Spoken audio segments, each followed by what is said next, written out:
দর্শক দেখতে পাচ্ছেন দুপুরে আওয়ামী লীগ কর্মীরা কিভাবে রাজপথে নেমে তাণ্ডব চালাচ্ছে এবং রাজধানীর বুকে আবারও রাজপথে নেমে দুঃসাহস দেখালো কার্যক্রম নিষিদ্ধ আওয়ামী লীগ। আওয়ামী লীগ নানা ধরনের তৎপরতা চালাচ্ছে এবং তারা নানা কৌশলে এক ধরনের অস্থিরতা তৈরি করে।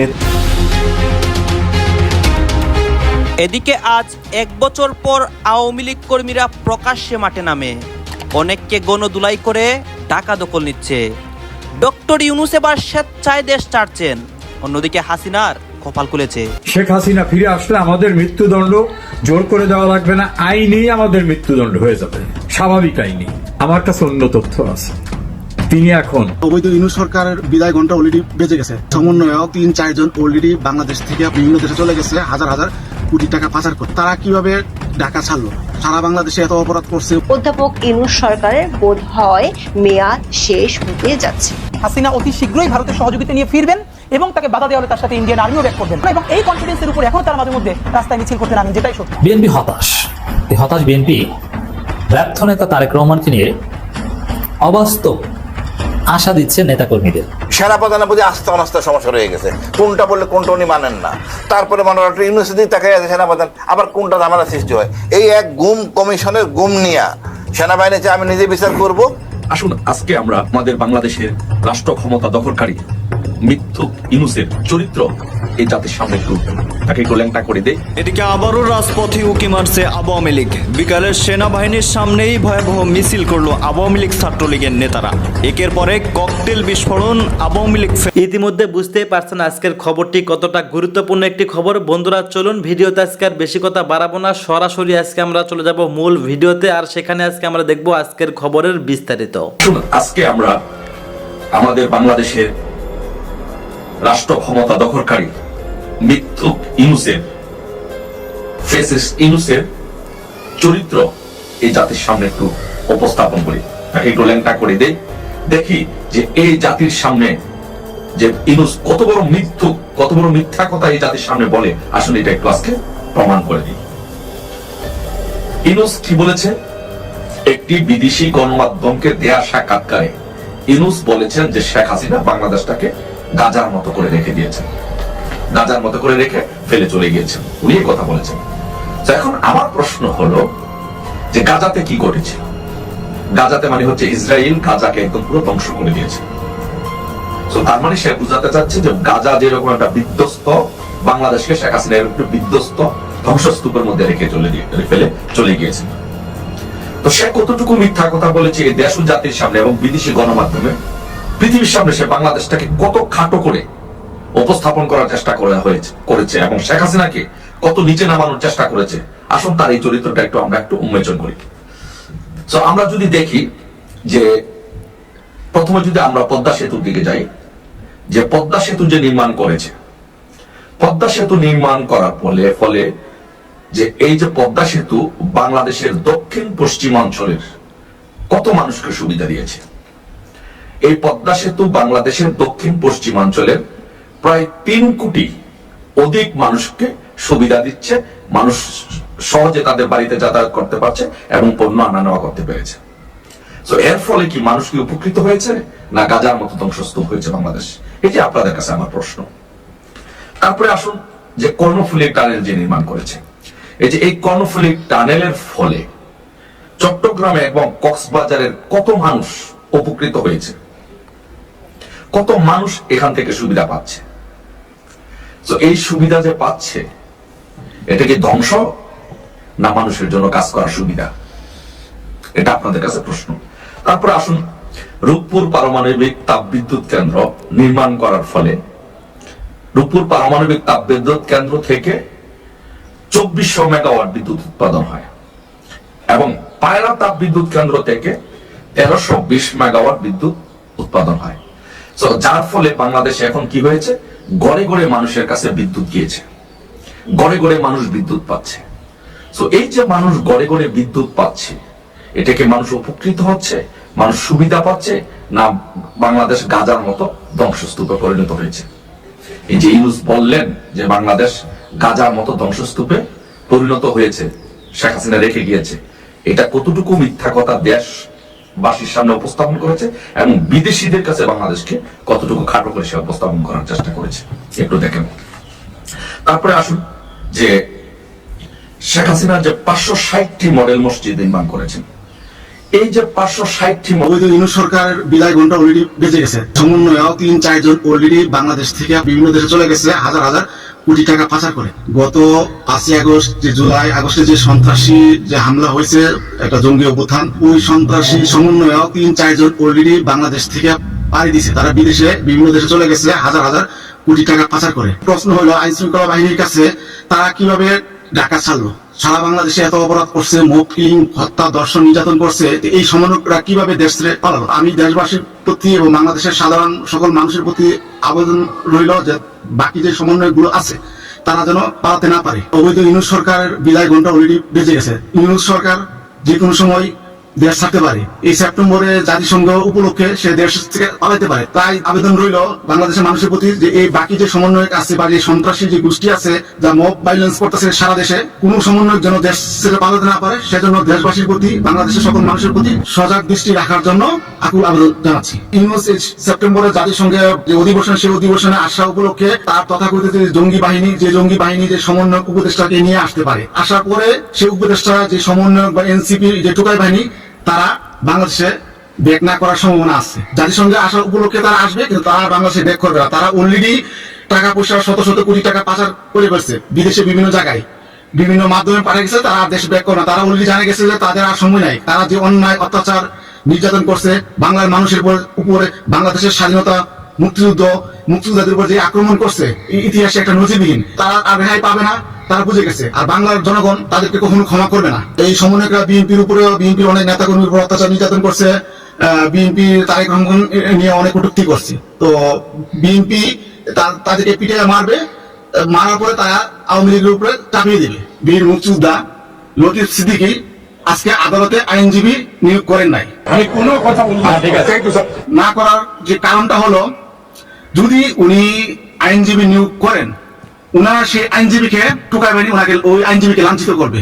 প্রশ্ন তুলে আমাদের এনসিপির যে জাতীয় একজন নেতা আছেন নাহিদ ইসলাম, জুলাই আগস্ট অভ্যুত্থানে যে একজন বড় ভূমিকা রাখা ব্যক্তি ছিলেন বা জাতীয় হিরো হিসেবে যিনি ছিলেন, তো কয়েকদিন আগে তিনিও কিন্তু সরকারে ছিলেন। তো তিনি যখন সরকারে ছিলেন, সরকার কাদের কথায় পরিচালিত হতো নিশ্চয় এটা তার ভালো জানার কথা আমাদের তুলনায়, কারণ তিনি তো একটা পার্ট অফ সরকার ছিলেন।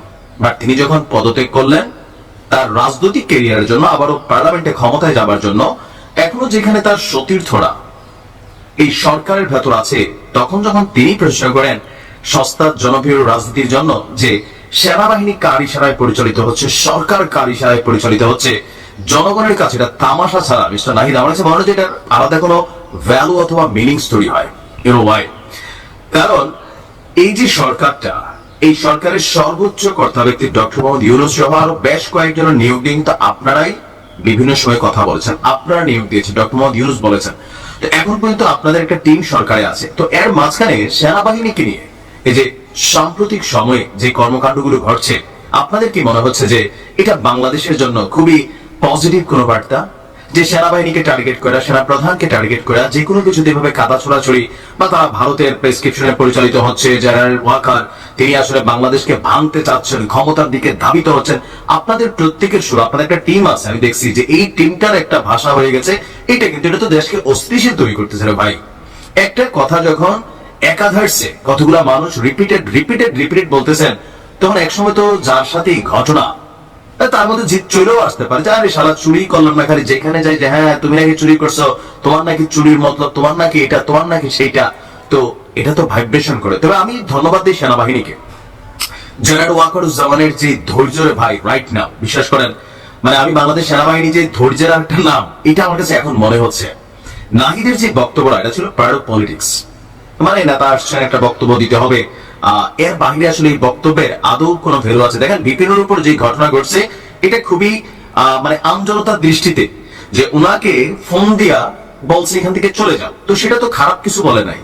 কারণ বিপিনুর যেই ভাষায় জাতীয় পার্টির অফিস শহর ডিএম কাদের ঠ্যাংটুং আর ওনার নেতাকর্মীরা বক্তব্য দিচ্ছিলেন, তো এইটা প্রশাসনের পক্ষ থেকে যদি কেউ ফোন দিয়ে বলে যে নুরু ভাই বা মিস্টার নূর তুমি এই ধরনের বক্তব্য না দিয়া এই কর্মকাণ্ডটা বন্ধ করো, তুমি তোমার রাজনৈতিক কর্মকাণ্ড অন্যভাবে করো, কিন্তু কারণ পার্টি অফিসে হামলা চালাবে আর সেনাবাহিনীর কাছে এই তথ্য থাকার পর সেনাবাহিনী লেলাই দিতে দিবে, এইটুকু কি আসলে স্বাভাবিক? আপনি যেটা বলছেন আমার কাছে এটা কোনো নেগেটিভ ব্যাখ্যা হয় না। যেমন ধরেন এখন আমি কোনো একটা কাজ করতে যাচ্ছি, স্থানীয় থানার ওসি অথবা এসপি সাহেব আমার পরিচিত, তো তিনি দেখলেন যে মিস্টার নাইম কর্তৃক এরকম একটা সংগঠন মানে ঘটনা ঘটতে পারে, তো সেই ক্ষেত্রে আমার ফোন দিয়ে যদি বলে যে আপনি যদি এটা করেন এটা কিন্তু আপনার জন্য খারাপ হবে, আপনি এখান থেকে সরে যান, এটা কি প্রশাসনের দোষ আছে? তারা কি এখানে কোনো মিলাদ মাহফিল করতে গেছিল? তাদের প্রোগ্রামের মানে ইন্টেনশনটা কি ছিল? জাতীয় পার্টি রাজনীতি নিষিদ্ধ করেন, আমার এতে কিছু যায় আসে না, কিন্তু সেটা কি এভাবে মব তৈরির মাধ্যমে?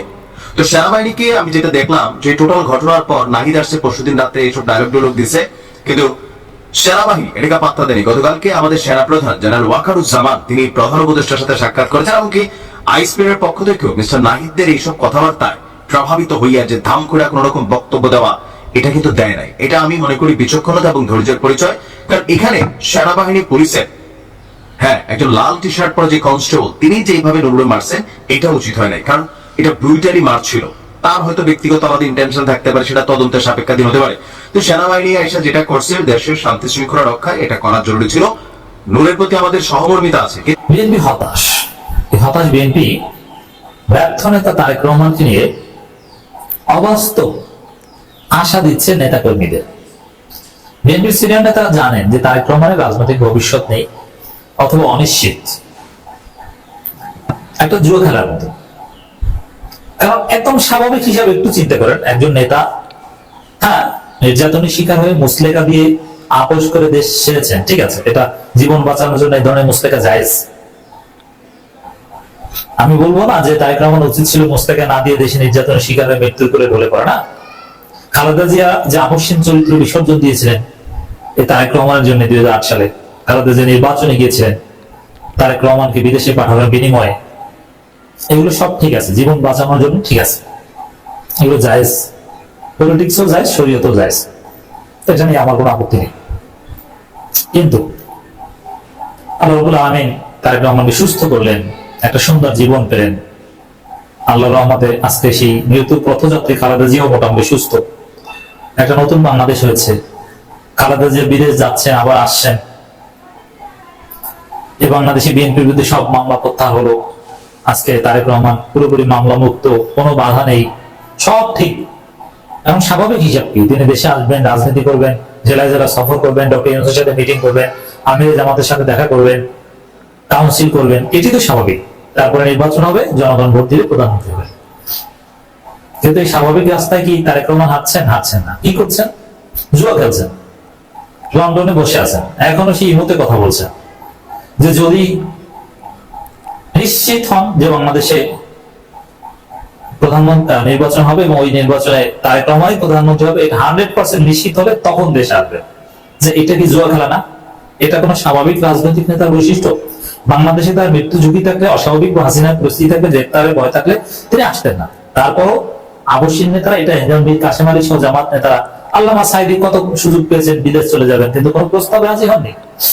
যদি আমি মনে করি মীর কাসেম আলী কিংবা আল্লামা সাঈদীর উচিত ছিল বিদেশে যাওয়ার প্রস্তাব আপোষ করে মেনে নিয়ে বিদেশে যাওয়া, তারপরে ওখানে যে অনলাইনে রাজনীতি করবা, তারপরে কিন্তু এখন মীর কাসেম আলী, আল্লামা সাঈদীরা যদি বিদেশে থাকতো এখন ঠিকই দেশে এসে রাজনীতি করতে পারতো, ওটা ভালো হতো। সাময়িক আপোষ, সাময়িক পরাজয় মেনে নেওয়া, এটা জায়েজ এবং এটাই উচিত।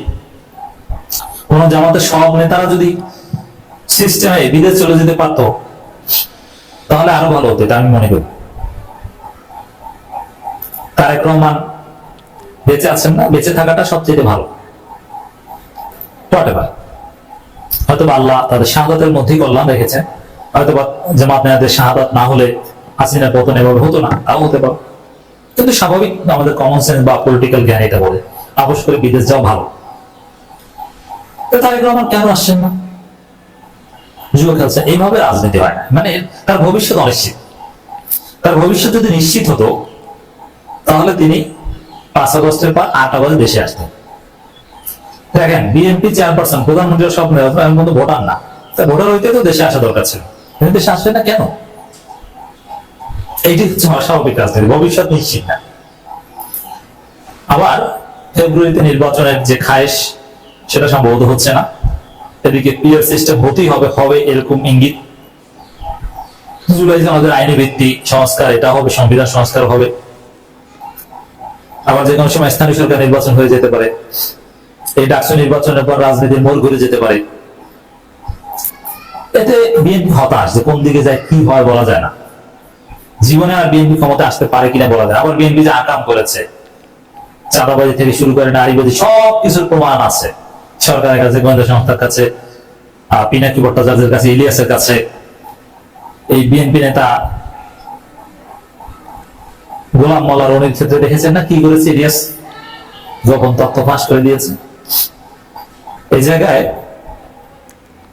বিএনপি কিংবা তারেক রহমান আসলে ব্যর্থ, হতাশ। কিন্তু এটা যদি বিএনপি নেতাকর্মীরা বোঝে যে না, আসলে তারেক রহমান ব্যর্থ। আচ্ছা, তারেক রহমান শেখ হাসিনা বিদেশে বসে শেখ হাসিনা কিছু করতে পেরেছেন, কোন সফলতা আছে না, পুরোটাই ব্যর্থ। ওরকম সফলতা থাকলে সাথে সাথে দেশে চলে আসতে।